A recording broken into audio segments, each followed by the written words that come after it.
A very warm good afternoon to everyone for joining us in this webinar. I can see the people logging in and more people are going to be logging in as the time progresses. But as this webinar is for as such very short time, just 1 hour, and we definitely would like to stick to the start as well as the finish time. I'll take the opportunity to start this webinar, and I formally welcome you all and thanking you for your attendance in this webinar, first as attendees, and along with that, of course, the esteemed panelists who have taken their time for joining this webinar. So, about sustainability, when we say it is a new boardroom concern, and it is being discussed very seriously in almost every organization. Considering the sensitivity and importance of this subject, we took the initiative to have a quarterly webinar, which is named as Green Leaders. And we actually handpick some of the prominent business and thought leaders who are strongly committed to the cause of sustainability. And this platform is there for them to share their thoughts, ideas, and initiatives so that a larger mass can actually learn or mutually learn from the best practices they are following. Why sustainability is important? I mean, there can be many reasons, but to summarize, I can say it is an expected mandate of business also in the coming time. The COP26 summit in Glasgow built an effective mandate for a much stronger and sustainable world. In fact, the review meeting of that is going to be there in November this year. And I'm sure that much more clarity will come out of that as an action plan. But more than that, it's coming as a requirement for the consumers also. I'll quote, in fact, the recent report of EY, which suggests that 43% of the global consumers want to buy from organization that benefits society. And of course, the regional difference can be there in terms of concern or optimism. Like, say, for example, in India, they are looking for, consumers are more looking for health and well-being of citizens as a sustainability issue rather than climate change. But sustainability is a broader issue. It's related to multiple things: environmental, social, governance. And many pointers related to environmental issue are raised towards the dairy industry in particular, linking it to methane emission. In addition to that, social and corporate governance also are the one which is drawing the attention of business leaders of today. So I'm so delighted that today we have some of the industry stalwarts and policymakers who has not only shown a strong commitment towards sustainability, but they have been driving decisions which is going to be making our planet a better place to live in for future. So let me quickly take the privilege of introducing the panelists. We have with us Mr. Amit Vyas. He comes from a project management and engineering background, and he has been associated with milk cooperative sector for past many decades. Presently, he is managing director of India's most prominent dairy name, AMUL. Mr. Vyas has brought a lot of disruptive practices in his business operations. I was there with him. I had an opportunity to meet him a couple of months back, and I was zapped actually with the kind of disruption he has brought in the landscape of digitalization. And many of his digitalization and process-driven initiatives have actually made a huge impact on sustainability as well. Thanks, Mr. Vyas, for joining this webinar. We are so honored actually with your presence. We have next panelist, Mr. Sanjaya Singhal. Mr. Singhal is IIM Bangalore alumni, and he has got his professional stint with many of the giants like Unilever, Yum brand, which is more known with Pizza Hut name, Aditya Birla Group, Dabur, and for the last 6 years or so, he's there with ITC as Chief Operating Officer of Food and Beverage Division. And ITC, by the way, is the only company in the world of comparable dimension to be carbon, water, and solid waste recycling positive. So this is a very a strong distinction with ITC. Sustainability is a driving force for ITC, and we're looking forward for some real great insights from you, sir, in today's webinar. Thanks a lot for joining us today. Next is Mr. Rahul Kumar. Actually, I was just thinking it's a matter of privilege that whereas we have the managing director of India's most prominent dairy with us today, we also have the head of India operation of world's most prominent dairy group, Lactalis, also with us. I have the pleasure to introduce Mr. Rahul Kumar as our next panelist. He's the alumni of IIT Roorkee. Presently, Mr. Rahul is heading Lactalis India as CEO. Prior to this, he was managing director of AMUL. And in Lactalis, the adoption of sustainability is an integral part of corporate governance. It will be so delighting today to hear out from Mr. Rahul today on this subject. Thank you, sir, for joining today in the webinar. Then we have Mr. Tarun Sridhar. We have the panelists today as Mr. Tarun Sridhar, who will bring the administrative and policy perspective to the subject of sustainability. Thanks a lot for accepting this invite, sir. He is a 1984 IS officer. He says that he has retired from active service in 2019, which actually I don't agree at all for many reasons.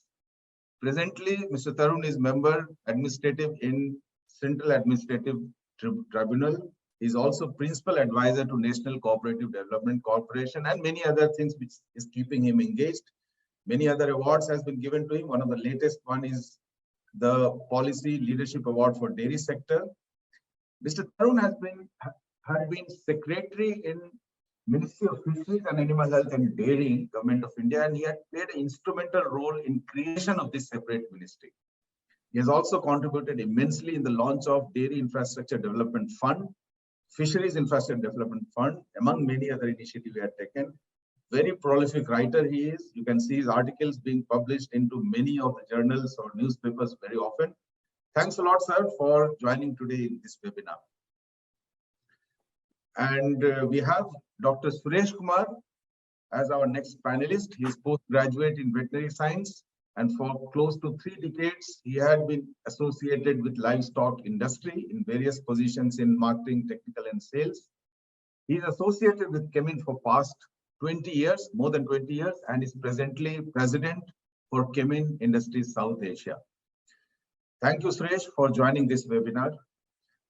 And if I can walk you through that flow of the webinar is going to be through a set of common questions, which I'll be asking to the panelists. I'll request the panelists to take maybe 4 or 5 minutes for each of the question. And then if the time permits, we will be glad to take up the question from the audience also, who can ask in the Q&A session. And we for sure are going to be closing it by the defined time. So let me roll it out with the question answer session of the webinar. And to begin with, I would like to get to Mr. Amit Vyas. So, sir, what way you would like to say that those factors which drives you to bring sustainable solutions to your business operations, and what initiatives have you taken towards reducing the carbon footprint in your business operations? Over to you, Mr. Vyas. First of all, thank you, Dr. Tanvir, and very happy to be here along with Rahul sir and Tarunji and Sanjayji and Dr. Sureshji and all the people who are in this webinar. So basically, everybody knows we talked about Denmark and we're discussing about climatic change, and basically we need to think about Mother Earth. That's our moral responsibility, and whatever what is happening, floods happening across rains and droughts, and everything is happening. So what needs to be, that's basically driving us to do something, because we are the part of this world. So we decided that we really need to do something, and we made the, we already had a model of, everybody knows, we say C2C model, basically. So the C2C model was earlier, we used to call it as cow to consumer. But then we said that I think this model needs to be redefined, and we made this model as CCC model, basically triple C model. And when we say triple C model was basically, we talk about cow or a cattle, and then we say it's cloud, and then the consumer. So this combination of these three model is basically you are linking right from the cow to the consumer in a form of a digitalization world, wherein you can be able to sustain it. You have been able to improve the efficiency of the system, and at each and every level. When you are at cloud, from the plant level you can be on that, from the village level you can be on that, and from the consumer perspective you can be on that cloud level. So that's the model we defined to bring in the efficiency in the system, sustainability, how best we can do that. And the first thing that we did was to have this model was to start from the cow. I'll just give you an idea that how you can take a cow. Technology can be brought, but it has to be at a certain price and it has to be cost effective. So cow, you can, like you have a Fitbit, you can also put a Fitbit on a cow or a buffalo to get all the data for their health or for artificial insemination. Whereas most of the Indian cows where right earlier the model was like if it comes in a heat, you have to see that and come to know the animal has come under heat. So what exactly they were doing? So earlier they would call down to the AI worker and they used to get it done. Here we are talking of a model where as soon as the farmer is knowing that the cow has come under heat, he's just using the application for that, and message goes directly to the person. He goes there and do the artificial insemination. Let me tell you, even if we can ensure the entire cycle of, every 3 times we do AI and we're able to conceive a cow or a buffalo, if we can bring it to 1:1, today we are at 1:2 and the target is to bring it to 1:1, how much, good you can do for the environment, for the farmer, for the animal. So it's a combination of, the technology. At the same time, using the technology through services can improve the efficiency of the system. Today, when you talk of this, you can bring in sorted sex semen technology, put it in the same model, and you have more female calves coming in, more than 90% of that. Today we have almost 250,000 of animals been inseminated with that, and then sorted sex semen. And we got more than, I think, 4,000 to 5,000 cows. The calves that are born are female, more than 90% of that. So exactly what you are doing. Basically, you are trying to see that not much male calves are coming. You are ensuring the health of these animals. At the same time, the second model is to bring down the technology for ensuring an identification of the disease at the field level. So I'm talking about how these combination of these things at source. Like if you want to check your, the blood, the person takes it and takes it to the laboratory. We said, why can't it be done at the field level? So that's the technology now we have derived, where the testing can be done at source, and you can take a call immediately and you can save the animal. So it's the combination of the technology again and the IoT-based systems that can be used at the field level to ensure that the results are achieved much faster. Obviously, once you do that, the rapid diagnosis diseases, or like in pregnancy level, you can have that SPIP as in human, you are able to control that. You come to know much faster, the health can be taken. The fourth thing is about the feed. Over years, AMUL been giving for last 50 years. Today, we thought that why not to have, additives inside the feed. Almost 2% of mineral mixture has been added continuously. Herbs are added so that the methane content can go down, the digestibility improves, the health of the animal improves. You can help all these things together. The fifth thing is about the biogas projects that can be built at source. And there are different models available, but we have gone with the model where every village, every house can have this biogas plants. That's the model on which we are working. And they can use the gas at home. They can also bring in with the fertilizer. We can convert into fertilizer. AMUL Organic is already in line. The fifth thing is that rainwater harvesting at the village level, at the farm. So these combinations at the field level can help you bring down your efficiencies, improvement in the system, because the diseases goes down. Embryo transfer, you do embryo transplant, everything will help in improving the efficiency of the system. That's what about at the farm level. When you take it to the field level, from the field level to the model of the village level cooperative society, it's a combination of, we have got analyzers now. The beauty of these technologies is that fat and SNF, and with the data of each and individual person, you can decide that this animal or this farmer is giving a milk which has got less SNF. Can we do the testing at source and finalize it and know what exactly is the problem? So you save time, you save animal health at the same time. Third thing is when you transport the milk from there, can we have we have now put up technology wherein the trucks are on GPS and with the system with the RFID tag on the truck itself. So you know which society has given what kind of milk, and it's more of transparency. You can know how much milk is given. You can find the routes, design the routes based on that. Today we saved almost 120,000 kilometers on that. And when it comes to the plant level, obviously the solar-based systems, and if you talk about the recycling, energy-efficient systems, how best we can use IoT in the smallest of the small operations to bring the efficiency in the system, and ultimately we've been able to save you can save the environment, and sustainability can be achieved. Obviously, the last thing is about the warehousing, wherein you need to improve the speed of distribution at lower cost, and energy efficient warehouses would lead to this. And ultimately, when you are reaching to the consumer, how best you can optimize the routes with the technology with so CCC is the model on which we are working. Awesome. I think it's very interesting inputs you have given, more so because the way you have drawn the whole ecosystem and what way each part of the ecosystem has got a role to play in the sustainability direction. I think that's a very good dimension you have brought in.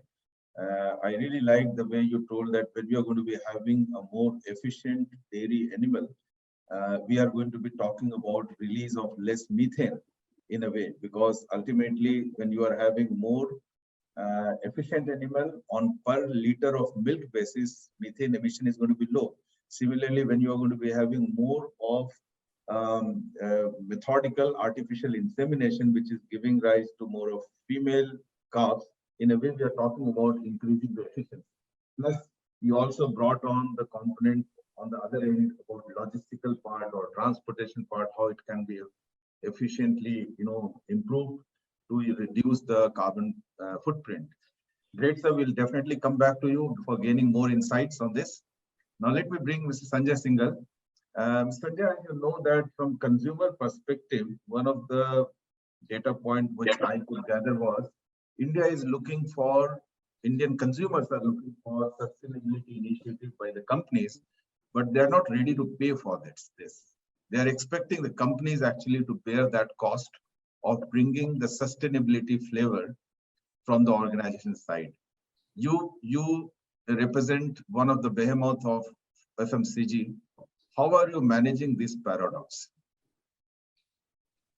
Yeah, so good afternoon, everyone. And I think it was wonderful to hear Mr. Vyas. As you know, ITC is a newbie related to AMUL and maybe Lactalis globally in the dairy industry. So I will talk a bit about ITC, because I think that a lot of stuff we do in dairy in ITC, which is a very new business, born only 4 years back, is taking inspiration from the larger 104-year-old company, which is ITC, which I represent here today. So, I mean, obviously, it is very obvious, Tanveer, that, I mean, if you look at BBC, look at the news channels today, I mean, it is absolutely crazy, right? You're seeing that in Europe, river levels have gone down. Monuments in Greece, which were not visible to human eye, they are visible. So the problem is very much in front of us.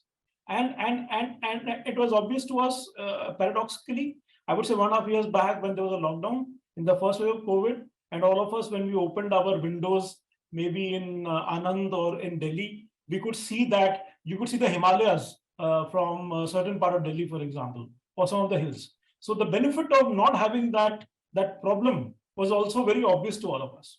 So obviously, when there is no doubt that we all have to act, Tanveer. And to answer your question directly, I'm saying that, okay, not 100% of your consumers may value an organization's initiatives in the area of sustainability.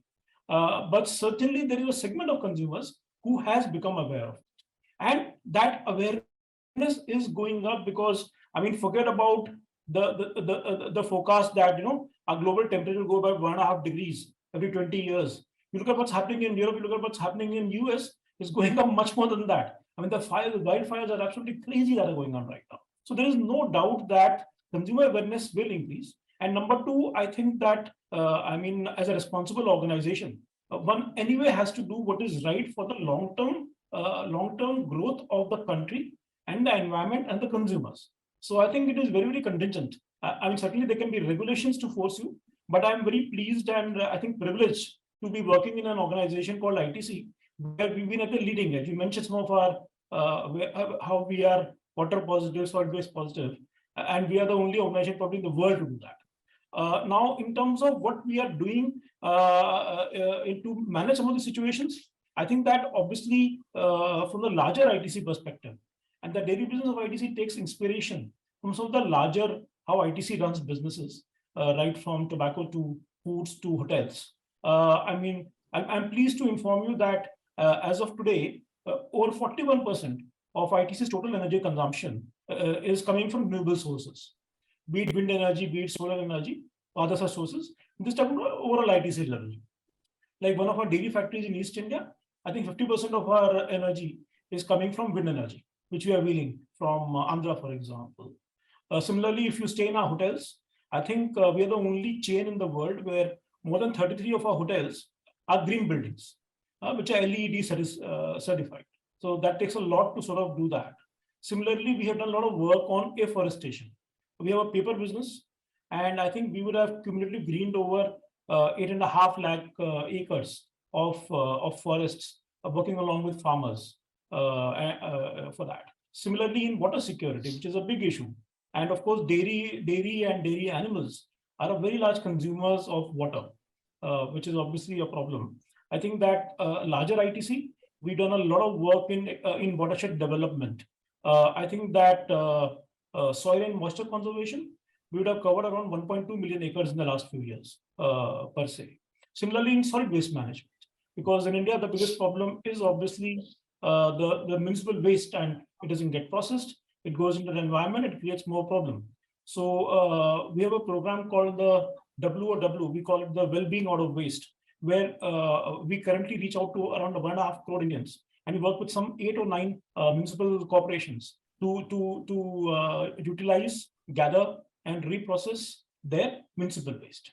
So there are many things that are being done as any responsible thing. And Tanvir, I would like to say that obviously there will always be 5% consumers who would care about it.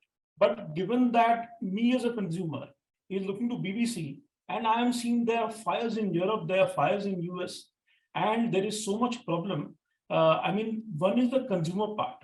The other part is obviously the responsibility of the corporate. And the third part, I think, is longevity of business. For example, we have a paper plant somewhere in Andhra.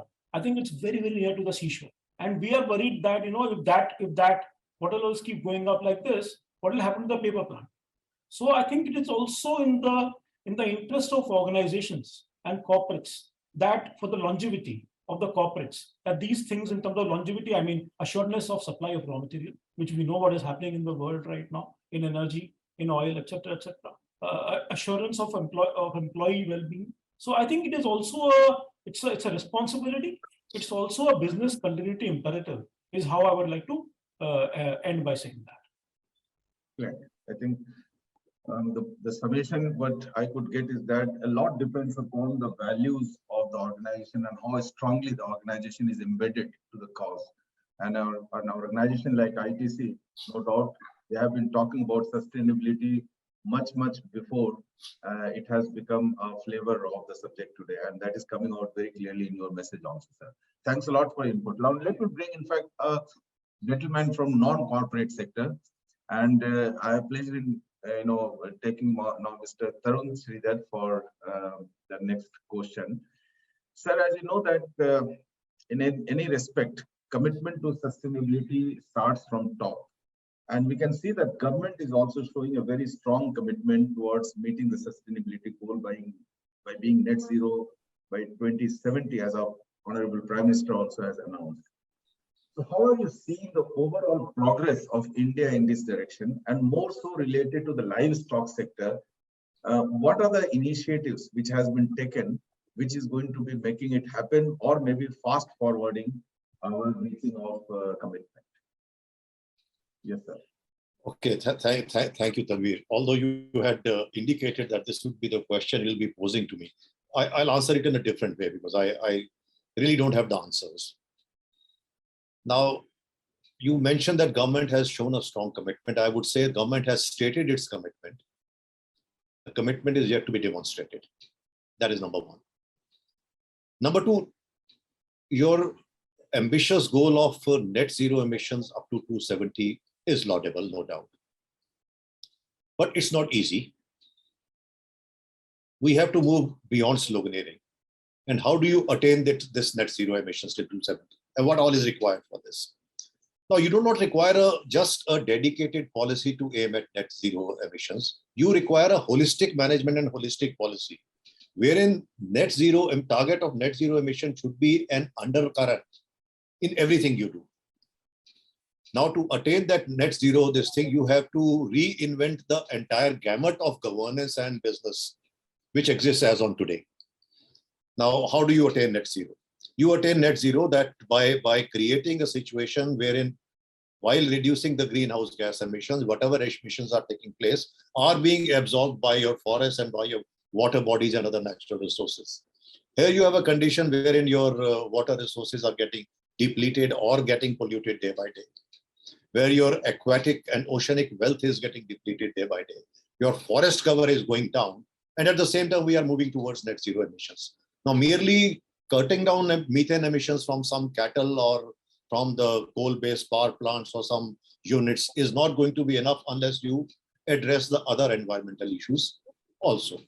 Second thing is, we are also working in and not only in India, entire globally, in terms of I would say a slightly data poor situation, or we are relying upon a data which tends to be suspect at times.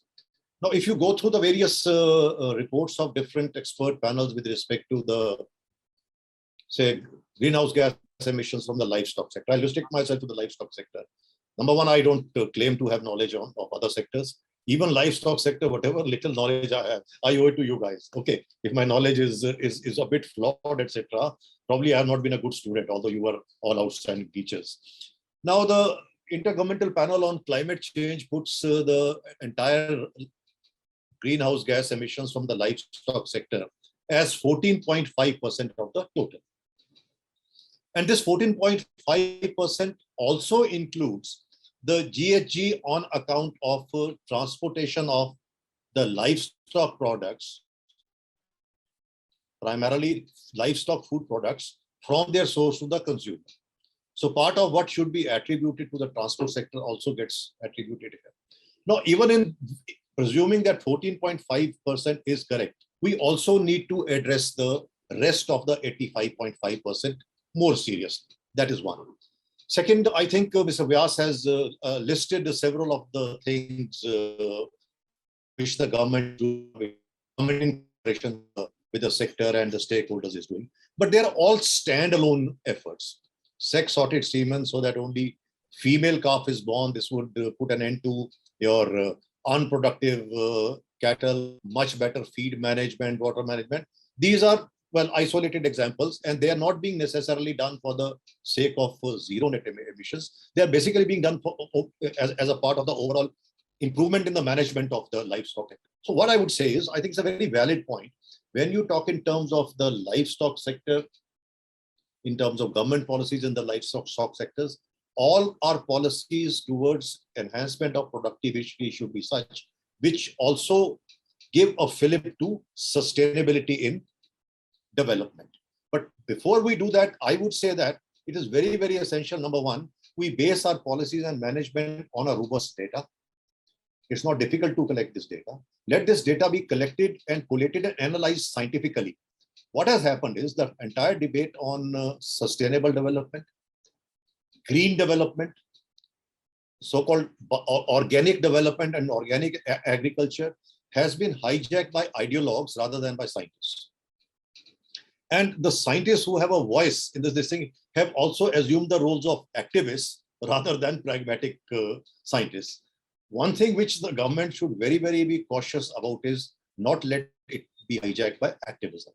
Why am I saying that is, again, it's just a little bit of research. Within the 14.5% which Mr. Vyas will and Mr. Rahul Kumar will bear me out, and also Suresh, who's a veterinary scientists, within this 14.5% contribution of livestock sector to greenhouse gas emissions, the major culprit is said to be cattle. And within cattle, it is the cattle reared for beef, which produces much more greenhouse gas emissions. Now, India becomes one of the culprits only because of the sheer size of our cattle population. But per cattle methane emission is nowhere compared to per cattle methane emission for the cattle which are being reared in the advanced and the developed world for the purpose of beef. So when we look at livestock sector or even the entire agriculture, we must say it is primarily a food production system.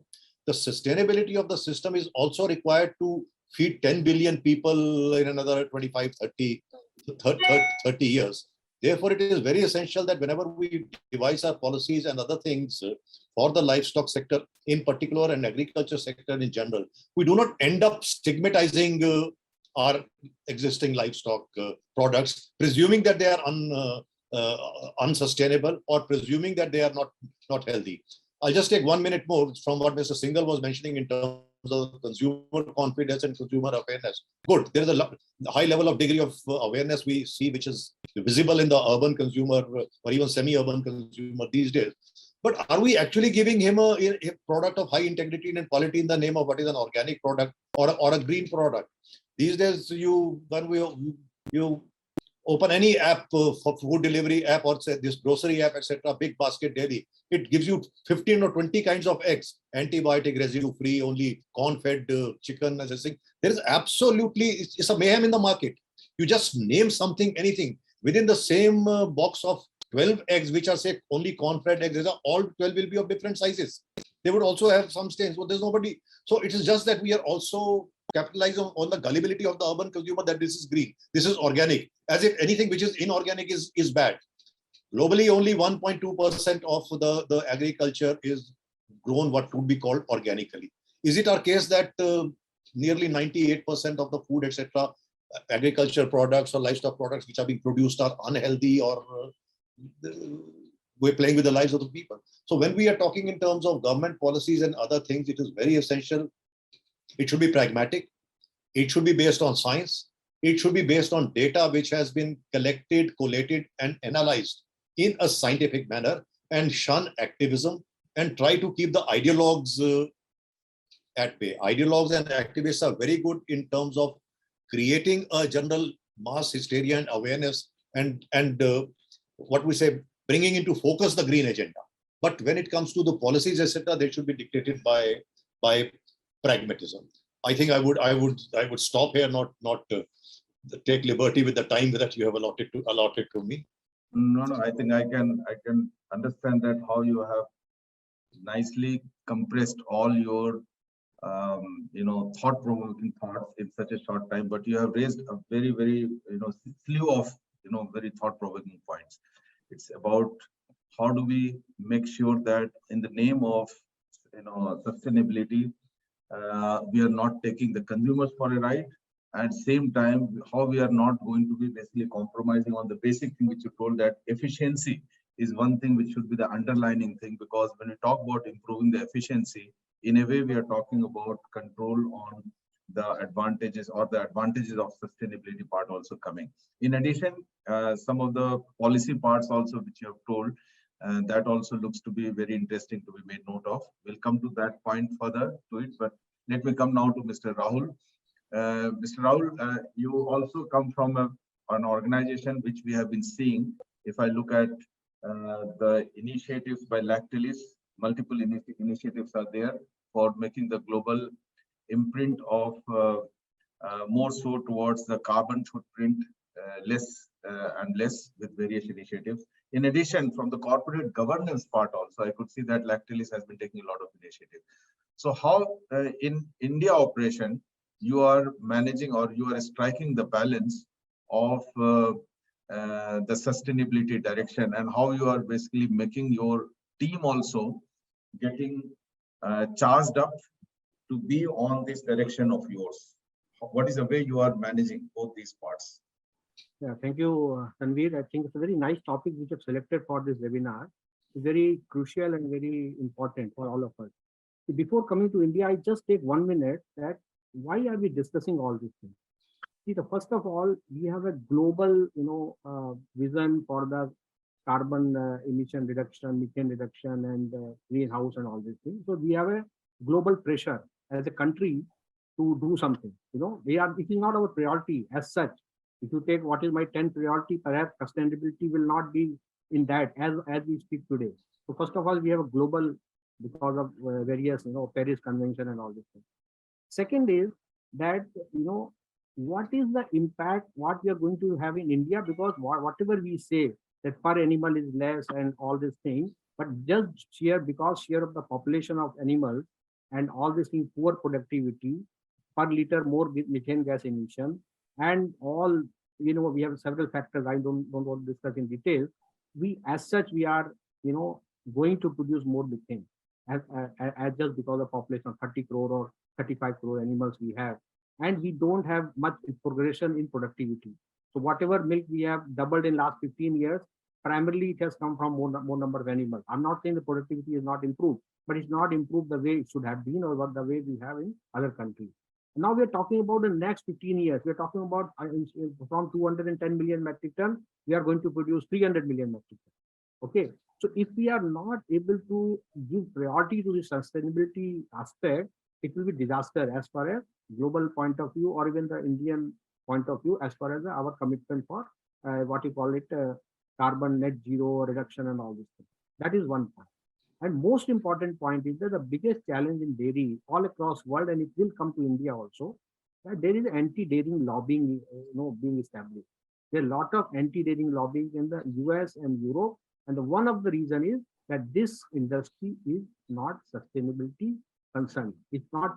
It's giving huge methane in the system, and that they have different objectives, but their excuse or their point of condition is that this industry is not environmental friendly industry, and this is really started impacting globally in Europe and USA, where vegan movement and non-dairy movement, they have already become a trend now. And why I'm coming there, because Lactalis being the largest dairy company in the world, we collect about 25 billion liter of milk. We are the largest collector of milk in France and in other countries. We are also responsible for that. So as a Lactalis, as a global, we have taken as a very, very prime important on the sustainability aspect. And it is started in 2019. So as Mr. Sridhar was saying that we have to have a data. Data is very important. It's not that data is not there, but if we don't have data, then we don't know from where to start, what is the reference point, where to go. Because we can say that because in Lactalis we have taken an objective that by 2025, we will reduce the carbon emission, whatever data we have collected, by 25%. And 50% by 2033, which will be 100 years of Lactalis, because Lactalis was established in 1933. And carbon net zero is 2050. And most of the European countries, they are talking about 2050, 2040, 2060. India has taken commitment of 2070, but that's the future.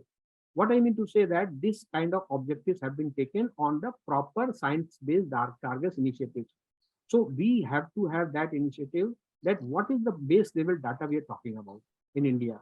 How many, and let me tell you, we have to think very simple and very India specific. So in India, what is happening? You go to any village. Let us not talk about the global and all this thing. You go to any village where milk production, say about 200 cows are there. You just try to understand how this 200 cow dung is managed in that village. You will find in 90% of the cases that in the corner of the village, there will be heap of the cow dung or animal dung, and this will be just contaminating the groundwater, nothing else. And maybe some of that dung will be used for the manure for the farmer, by the farmer. There is absolutely no system of dung management. We're talking about biogas. So again it comes to the data, that how much cow dung or animal dung is used for biogas production in India. It may be horrible data. It may be only 2%, 3%, 5%, but at least we have some data. And after that, we come to know, we can plan that how we are going to take care of it. So basically, it's a global problem which is coming to India, and not only India from the environmental point of view, from the sustainability of the dairy industry point of view. because anti-dairy lobbying is going to be stronger and stronger with vegan movement, with plant-based milk, with all these things. It will come, and it is really very, very serious issue. So we have to be very careful. Today in India, not many dairies, except maybe few dairies, it does not come under our priority. First of all, the first point is that this has to be our top 5 priority in whatever business we are doing. It may be sales, it may be profitability, it may be something else, manpower, HR, but sustainability has to be top 3 or top 5 problems. Now coming to the what we are going to do in India, because we have to follow the global guidelines, the global roadmap. In India also, we have, I'm not saying that we have started everything together, but we have taken as a one of the priority, with top 3 priority is the how our operations are sustainable. And it is divided into three components. One is at the farm, second is in the plant, and third is in our logistic or commercial or whatever, front end market. What exactly we can do. So one of the best, most important is whether our farmers, even they are aware what exactly is sustainability we are talking about. We are having millions and millions of farmers, thousands and thousands of farmers, and they have 1 cattle or 2 cattle. For them, sustainability, first of all, we have to devise a word for Hindi, or maybe in Hindi or maybe local language, that they should understand what is the meaning of sustainability, what is their role, and what role they can play with the 2 cows and 3 cows.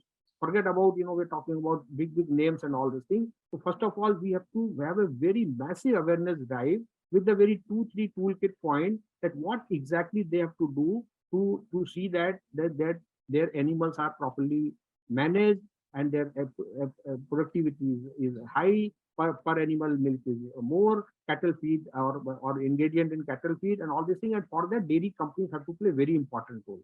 It's not that farmer is going to get this information from anywhere else. You have to be very, very important for that. So this is one of the factor where massive awareness on the ground level is needed. How to handle animal, how to handle dung, how to what they can do, which can lead to the less carbon emission in the system, because that is what 14.5 agriculture from this thing, out of that 90% is from cattle or livestock. So it becomes 13% or maybe 12%. So it is a big contribution from the livestock sector. Nobody can deny that. Now they come to, we are talking plant, where I think we are more comfortable in terms of how we can have energy efficiency, energy conservation, recycling, reuse, and all these things. So that is one. In Lactalis, as a global level, which we are also going to have in this, they have also done something on the how to make the packaging, which is very, very much environmental friendly. First of all, to change the packaging from plastic to the paper board and all, but more importantly, to write in each package to make the consumer aware that how you can dispose this packaging in more environmental friendly way, which I think is not a very, very complicated job. If I have a pouch in my hand as a consumer, I don't know how to dispose it. If I have cup cut or I have some laminate, I don't know how to dispose it. So luckily, globally, they have already started it, and we are also going to start in India. That right on the pouch, that how we are going to dispose, very clear instruction. That is one. Third is what you're talking about on the logistic side. So in India, in Tamil Nadu, first time we have started CNG tanker transportation in Tamil Nadu. We never done it because it requires a lot of government permission and clearance and all. So we are going to have in next 5 years all our logistics, which are milk tanker logistics or commercial logistics, with the more eco-friendly fuel. So this is one thing. But I still believe that majority of the efforts from the dairy industry has to go to at the grassroots level, at the farmer level, in terms of their cattle feed design, the less methane, generation, concept, and that will only, we will be able to sort out the issue. That is what my point. Excellent. Thanks a lot, Rahul sir. I think one of the points which struck me when you were saying is that, is there any kind of undercurrent, or is there any kind of parallelism of giving more importance to veganism at the cost of the established practice or habit of usage of animal protein? And I would definitely agree, because the data says so also like that. For in world over, we need around for feeding around 8 billion people, we need around 140 million metric ton of protein. And as a world, we are deficient in protein. Where from this protein is coming from? Largely from animal proteins, including milk, poultry, fish, and all that. Almost 80 million metric ton comes from the animal source. And milk is a sizable contributor in that. Almost around 35 to 40 million metric ton of protein comes from milk. So when something of this kind is having a high, establishment, challenging that with something without data, as Tarun sir also is talking about, is really going to be a kind of playing with the sentiment of the consumer. And I think that's one area which comes out, that in the name of sustainability, who are the ones who are really taking a stronghold in terms of thinking about planet, and who are the ones who are talking about something which is not necessarily in context to planet, but something else, Maybe we can come to that part further. Before that, Mr. Suresh, can I request you to share your input that from organization perspective in Kemin, what are the priorities on which you are working on in terms of taking the drive of sustainability forward? Over to you, Suresh. Thank you, Tanvir.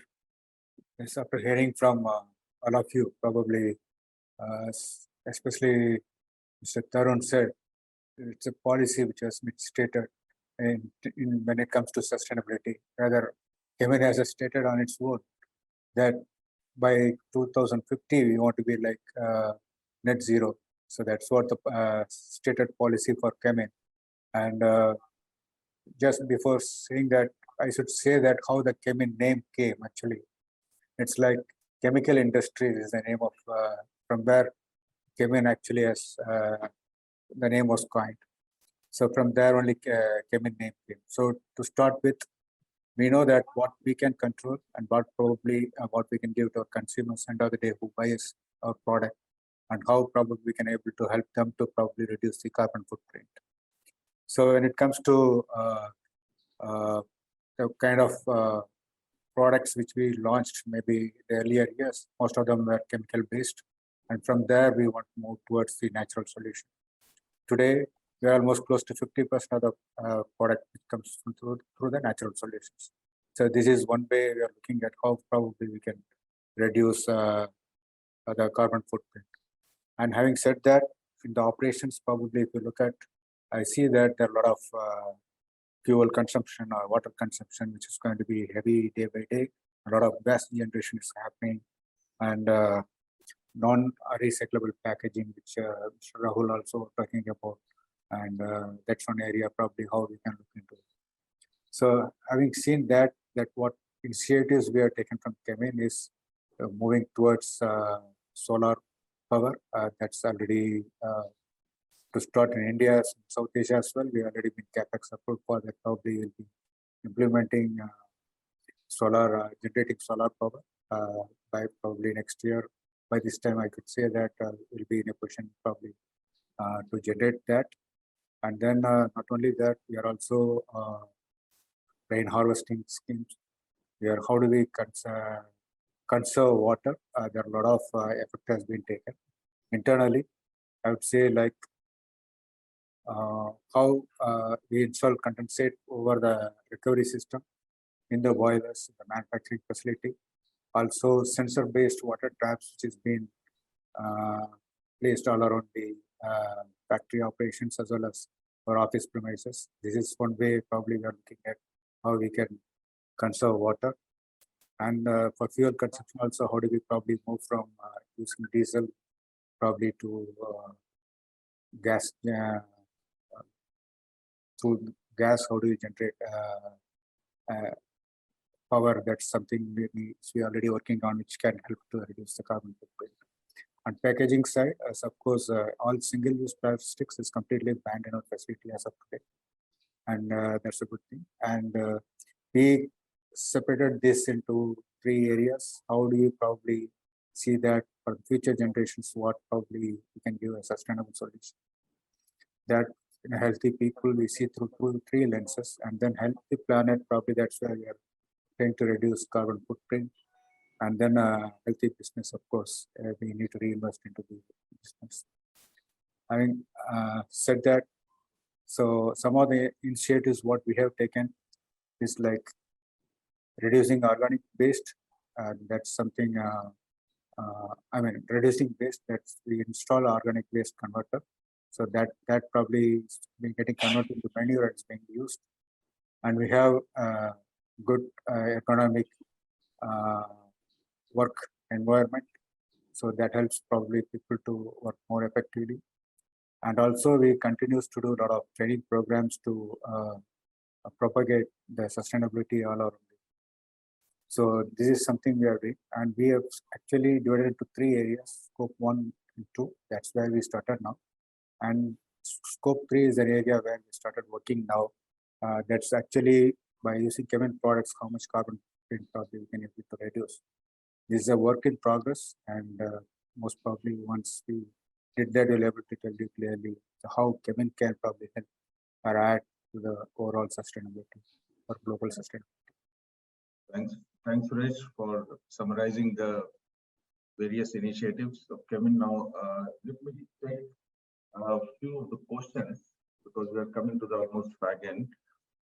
One question, rather, I can couple up the 2 questions which have been asked, and it can become one. And this question is to Mr. Amit. Who should bear the cost of sustainability? Consumer or producer or somebody else, in your opinion? See, I firmly believe that there is no cost associated to it, first of all. In fact, you're bringing down the cost by improving the efficiency in the system. So the cost part would not at all be. Today, if you ask us, with having digitalization done with 47 plants, total digital, no paperwork, the systems are much faster.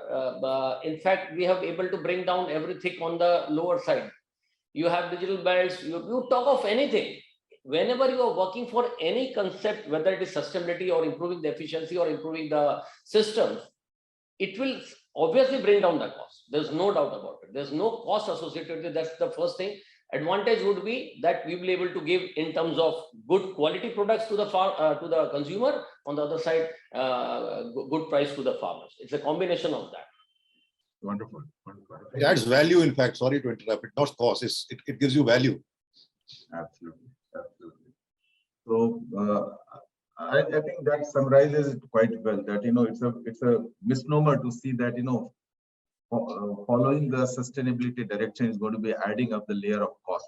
It's actually reversed around. So Tarun sir, would you like to add anything more on it? Because I could see the immediate reaction of yours when Mr. Amit said that. Actually, while you were discussing, I was just taking out an FAO. See, again, let us be very clear as to who has the biggest stakes in green growth and organic growth. It is the farmers and the stakeholders in the agriculture and livestock sectors. More than the consumers of the food production systems, it is the people who are producing who have the greatest stake. I have just because I remember there was an FAO study which I had gone through. Number one, I am of a firm belief that I just again restrict myself to livestock sector and subject to Mr. Vyas and Suresh and others and Mr. Rahul agreeing with me. You see, while livestock sector may be contributing to this challenge and problem of greenhouse gas emissions, livestock sector is also a big victim of the climate change on account of greenhouse gas emissions. I just have a quote from an FAO study, if you permit me. I'll just take 2 minutes to read. It says, climate change has major impacts on livestock keepers and on the ecosystems, goods and services on which they depend.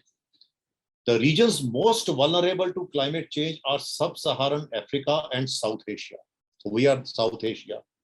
And these are also regions where farmers and rural communities rely the most on livestock for food, income, and livelihoods, and where livestock is expected to contribute increasingly to food security and better nutrition. Now, I'll just, if I have time permitting, I'll just go to the rest of the point. What is to be understood, and let's take off from what Mr. Rahul also mentioned and Mr. Vyas also mentioned. We are not the biggest producer of milk because of our efficiency or our good management system. We are big because of the large size, quantities, etc. One of the biggest contributions indirectly, and this contribution would be much better than a direct contribution, indirectly we can make is have a complete change in our mindset and have our policy geared towards value of our products rather than the quantity and the volume of our products. Let us not talk in terms of our producing 200 million metric tons and 26% or 27% of the global population. Let us talk in terms of producing milk and dairy products worth this much. And this is work per unit of cow gives to the farmer, not in terms of milk, in terms of the monetary terms. That will be a big contribution towards a green and sustainable development. Secondly, you see, because of the very small size of our livestock holdings, etc., by default we are organic and by default we are green. There are very, very little inorganic or artificial inputs which our farmers can ill afford. Sometimes it really bothers me when our scientists say AMR is a big issue. AMR is a issue globally. No doubt it's an issue globally. But we don't have to be apologetic about AMR because we are not really responsible. Again, on the basis of bogus and suspect data, driven more out of ideology and belief. I have a UN study, and surprisingly, it just 2006 UN report. The title of the report is Livestock's Long Shadow. It starts with a sweeping statement. The livestock sector is a major player responsible for 18% of greenhouse gas emissions measured in carbon dioxide equivalent terms, higher than the share of transport. This is what the report says. You read this 400-page report, then there is not even a single figure or data saying where this report has come from and how you ever write this conclusion. So again, I would just say what I was saying earlier, while sustainable development is very critical, it is more critical for these primary producers in our developing and poor countries than for anybody else. They are the biggest stakeholders. So let this debate and discussion not be hijacked by sentiments and by ideology and by beliefs. Let it be based on solid science and economics and understanding of the grassroots realities of the sector. Thank you. You're right, absolutely right. But I mean, only thing the time is not permitting me, in fact, to further take the view of others on this subject, because you have also said some statements in a very nice manner, but you have also provoked some of the thoughts which can definitely trigger some more inputs of others. Great. I mean, before we wrap up, I'd like to hear it out from each one of you on one question, and I would request you to be as short as possible on that. That what are two top priorities which you in your organization are working on at present towards the sustainability? Over to Mr. Rahul to begin with. Yeah, immediately what we have started working on that is we are going to put a big solar power, because incidentally we have one about very big piece of land and a parcel of land about 900 acres, which was purchased for some dairy farm eventually actually. So we are working on that, because this I think is possible, and this is really going to have some impact on our contribution for green energy. Apart from the small things we do, that's the one now coming to my mind. Excellent. Thank you. Thanks a lot, Mr. Rahul. Mr. Sanjay. Yeah, I think there are two parts. One is that how do we move a large part of our energy consumption to sustainable energy, to renewable energy. And the other part is that, Mr. Rahul talked about educating consumers.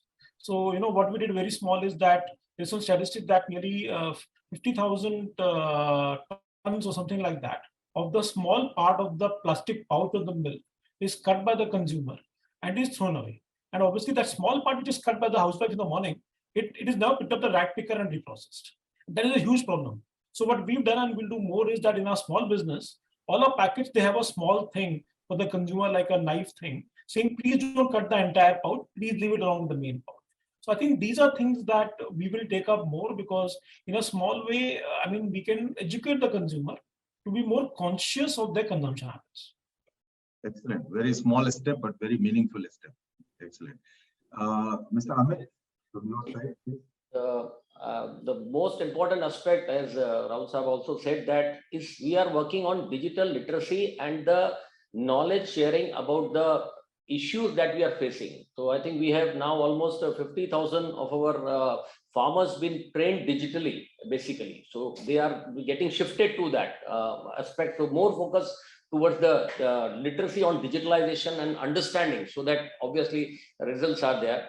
The second most important aspect we are working upon is for last more than 50 years, we have given cattle feed to the animal for the farmers. The next thing that we are targeting in next 5 to 6 years, we want to give the TMR, which is basically processed and packed by AMUL only. So farmer need not to do anything. In fact, in the future would be the plantation and then how to reduce water consumption in that area. So we are also focusing on that. And the third thing is how can we have more solar system at the village level? Obviously at plant level done a lot of things. So the third aspect is to have more solar-based BMC systems and the fourth is along with that, the rainwater harvesting at the village level itself. So the entire model can be clubbed together, and obviously a lot of efforts are going on the plant and for the transportation, as he talked about, is about the CNG trucks and many solar-based systems. Great. So I am not surprised that you came up with the 4 ideas, even though we asked for 2, because you always have got a habit of chewing more than what others people can digest. Great. So Suresh, from your side, top 2 points. Yeah, of course. What we are looking at currently is one is solar power, another one is water balancing. How do we rainwater harvest? How we can do? And of course, the third one is of course educating. Starting from probably the primary schools, how probably we can develop this. That's some of the initiatives what Kemin has taken for the last couple of years. We are working on that very seriously. Thanks, Suresh. And even though we have a couple of minutes beyond the specified limit time, but now I'd like to take Mr. Tarun, and I change your hat, sir, for a minute, and presume that tomorrow you are joining an organization and heading the organization. What are those 2 top priorities which you would be working on? Let me put it this way. I may not be having an organization, but I have all these organizations. So what I'm doing as a freelancer, as a maverick is, I'm trying to do advocacy and try to create awareness about livestock sector as a food production system and how important it is for food production system, whether through interactions, whether through other things. So one thing is which I say is that number 1, green growth, sustainable growth, very critical, but let us not come with the assumption that we are at present unsustainable. Some of our systems and practices may be unsustainable, but let the present system not be an adversary of what we are aiming to. Let us not lose on our strengths on being a global giant as far as the livestock sector is concerned. Move from quantity to value. You would by itself be driving green growth. And lastly, one thing which we all forget, the original green growth drivers are the huge pastoral communities. They are also the mankind's original livestock farmers and the food producers from livestock system. We have a huge population of these pastoralists in India, and globally also they are said to be nearly 500 million people. Let us all recognize. And lastly, I'll say sustainable development. Why is it a global agenda? It is not Mr. Rahul's company doing one thing and Mr. Singhal's company doing another thing. If you are doing these things individually, well and good. Net zero within your own small domain, okay. But if to address this issue globally, then all the stakeholders have been on the same platform. Right now, what we are doing is we are taking adversarial positions.